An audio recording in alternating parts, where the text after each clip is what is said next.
ADV, naked, tourer. What the hell is a crossover?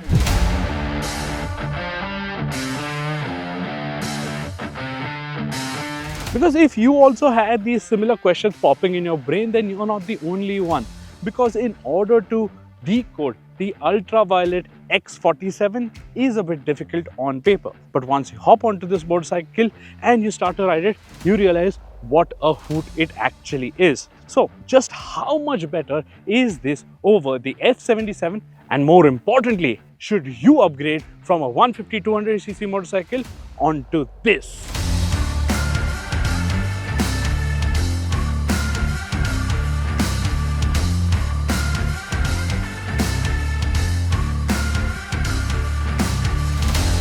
This is not an ADV.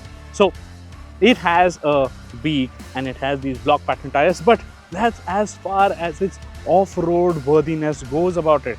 Think of it like a sub 4 meter compact SUV, like say a Skoda Kayak or a Hyundai Venue, where they will take on say the rougher roads better, and hence they look a lot beefier, a lot more taller and muscular.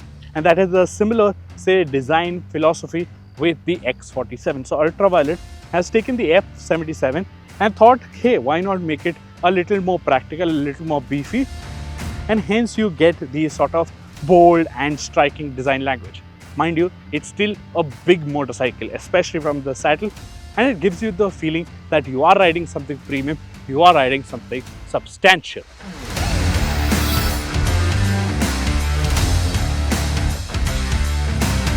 Now, the major similarities between the F77 and this X47 remain this sort of the motorcycle, or at least underneath this design language. So they've kept the motor, the battery and the main frame of this very much same, but you get a brand new longer subframe which is partially cast aluminium.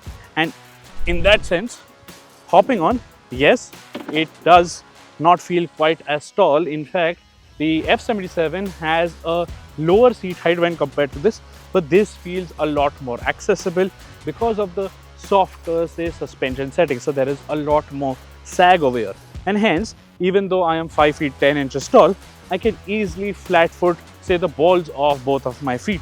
And then even the foot peg position is not as aggressive as is on the F77.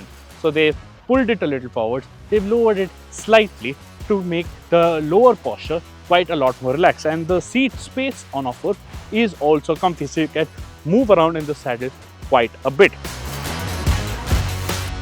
And then they've made the upper body posture quite a lot more relaxing as well when you compare it to even the Super Street. So the bars are wider, they are taller and they are closer to the rider. So overall, you're getting this very lovely, say somewhere between an out and out sporty naked and an out and out ADV, somewhere in the middle.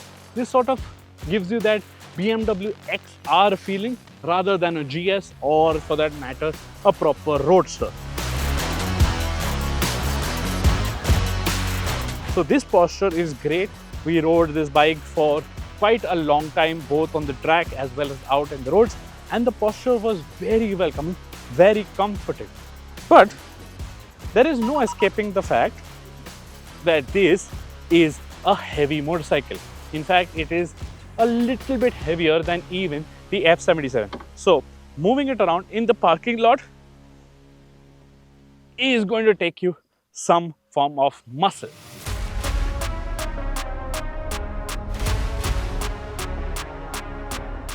Same battery, same motor, same power, same torque, same 3 riding modes. So the performance on hand should be similar to the F77, right? Well, in some regards, yes, but in some regards, no. This is a lot more usable, a lot more versatile than the F77.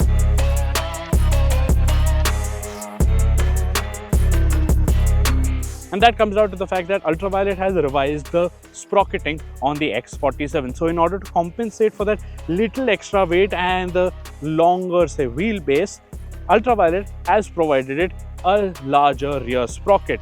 So it does feel a little more lively, a little more agile in the initial phase, and as soon as it reaches say speeds of 85-90, it feels very relaxed, it feels very calm and ballistic well, it doesn't feel quite as mental as it does on when you are seated in that sporty riding posture. It's a lot more relaxed, but yes, it is still definitely quicker than the F77. But in that regards, I would rather prefer this in the combat mode, which is the middle mode. So it sort of glides, no pun intended, it glides through city traffic. It does its business very well, and it's very fun even in the twisties for that matter. And out on the highway, you can ride it in combat and keep it there and extract the best balance between performance and range.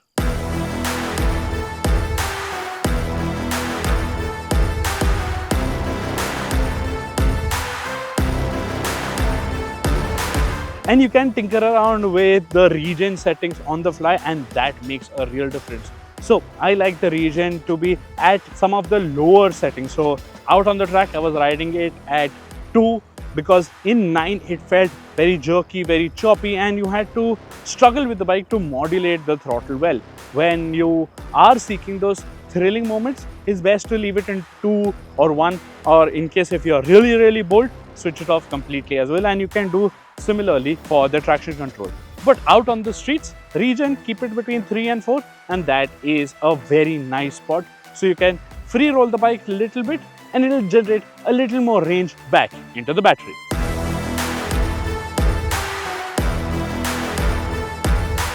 Charging times are on your screen right now, and they are slightly faster than the F77.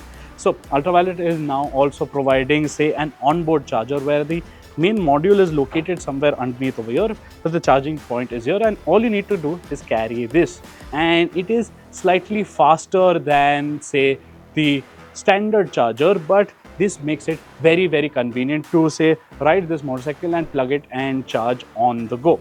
And in case if you want, say, a slightly faster charging option, well, they've upgraded or enhanced the boost charger as well.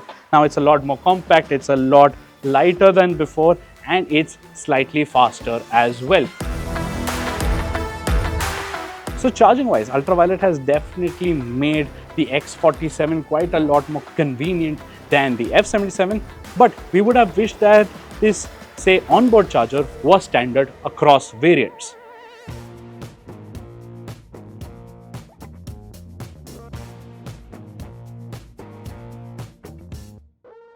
Now the F77, despite being a heavy motorcycle, is a great handler, and the same continues for the X47.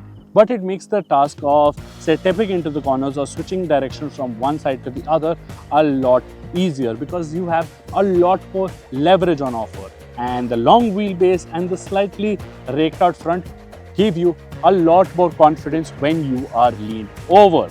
Having said that, there is a little compromise when it comes to the suspension over here because the rear is set up a little on the softer side, a little too soft for my liking. And yes, I am a heavier rider, but what it does is that it makes the bike feel a little wallowy, especially when you're pushing it to its limits. So perhaps if the preload could be bumped up, I could not test that out unfortunately over here because I had to share the motorcycle with a lot more media friends.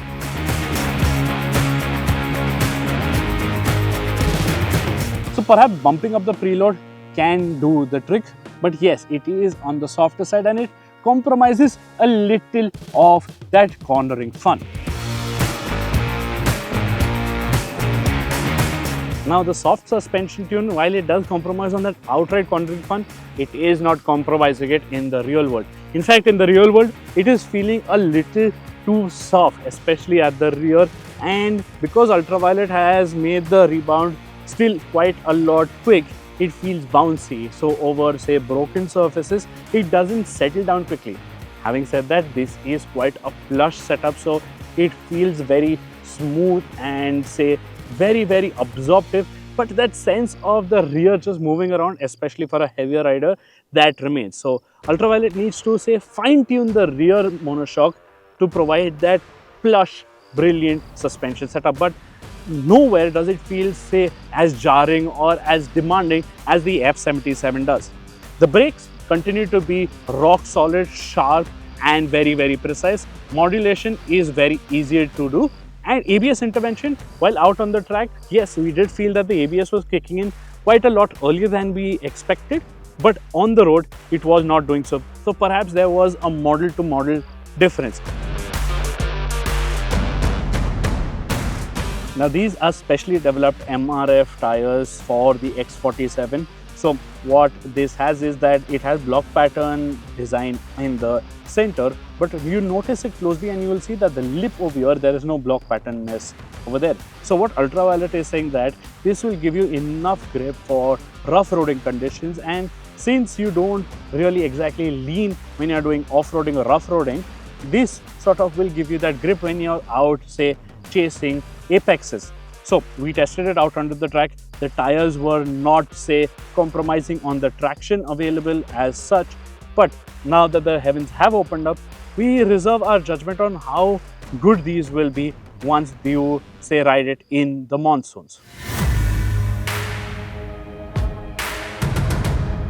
Now ADAS on a motorcycle, that's very common on, say, big bikes now, north of 20-25 lakh rupees. So offering it on, say, a bike which is accessible at 2.5 lakh rupees, well, that's very commendable of Ultraviolette to do so. And radar is standard on all trims of the bike, irrespective of the battery that you choose. Now these cameras, well, they are dash cams, both at the front and the rear, and they record the footage and feed it to, say, a screen on above the console.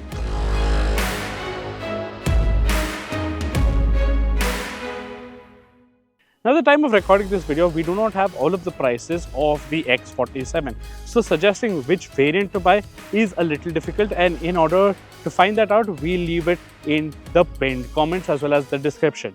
But having said that, it's not quite far-fetched to suggest that this is perhaps India's finest performance electric motorcycle. Yes, the F77 is a lot more, say, engaging, a lot sportier, but that is a one-trick pony, and a very good one while at it. Whereas this, the fun doesn't end when you take it from the twisties into, say, the urban jungle when you're commuting or when you're out on the highway. It's still quite exciting, quite energetic and thrilling, while not compromising on being comfortable, being, say, very easy to manage and quite a lot more accessible and very, very upright. So as a whole package, as a very, very well-versed package, this definitely deserves praise. And if you're stepping up from, say, a Yamaha R15 or a TVS Apache RTR 200 4V, you should definitely have this on your radar. So what's your take on the X47? Do let us know in the comment section below, and let us know whether you would like radar to be a standard feature on, say, future electric motorcycles or onboard charging. That is an interesting conversation to have. Don't forget to like and share this video, subscribe to our channel, hit the bell notification icon, and follow us on our Instagram page as well, because we're doing cool, funky, entertaining, short format automotive content there. And while you're at it, also check out ZigWheels.com, because there are some interesting stories to read over there if you do like reading.